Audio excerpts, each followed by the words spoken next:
YouTube.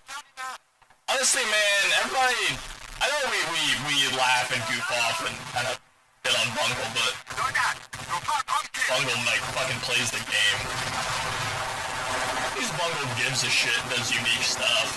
Yeah, it's pretty clickbaity, and yeah, it's kind of fucking cringy, dumb, but valid content created. I don't know, we've actually, me and Aligned have pretty unironically talked about bringing him on. Like I said, I like Bungle. Ladies and gentlemen, Bungle, hope you're doing well and I hope you're having a great day. Today we are going over the StuG III F, a vehicle they can pick up in the Battle of Stalingrad campaign for the Axis. Now diving in with an overview, you may be asking yourself, Bungle, how do I get the StuG III F? Well, pretty much you have to get all the way to level 28 for the Axis and the Battle of Stalingrad campaign, and you also need to have the full Axis bundle purchased. If you have that bundle unlocked, then you'll be able to go and unlock this vehicle when you reach level 28. Now diving down to the performance, the real question is, Bungle, how's it StuG III F perform? Well, pretty much the main armament here is a 75mm StuK F2 cannon. This gun, in my opinion, is very, very good. Now, when it comes to dealing with tanks, it performs very, very well.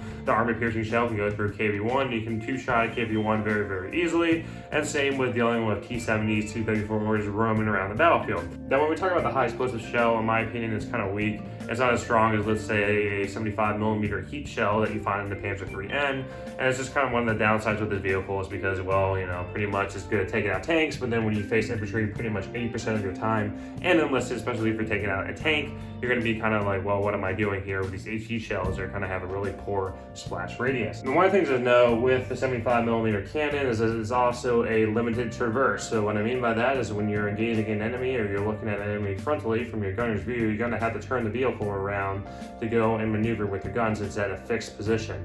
It's not like a turret, but let's say on a Pz.IV where we can rotate the turn around 360s. You can't do it with the StuG. The StuG is pretty much locked forward and you have to go and traverse the vehicle around to be able to fire. Now, another thing to note too is that there's no machine guns on this tank. There's no commander's machine gun, there's no coaxial machine gun. So pretty much the main armament is that 75mm cannon. So what's going to happen is that if you get in situations where you get swarmed by infantry and kind of need to do some crowd control, you're going to be a sitting duck, especially with the reload and that kind of lackluster high explosive shell. Now, when we're talking about the armor on this tank, in my opinion, is good enough to stop like T-70 rounds, T-34s, KV-1s. Like the armor is pretty decent. Now, of course, you can still be tucking out, and I've seen this, especially playing on the Soviet side. But overall, compared to, let's say, a Pz.IV, compared to a Pz.III III, you're not really going to get one-shotted. The armor is going to go and stop some rounds, especially from KV-1s, and same with T-70, etc.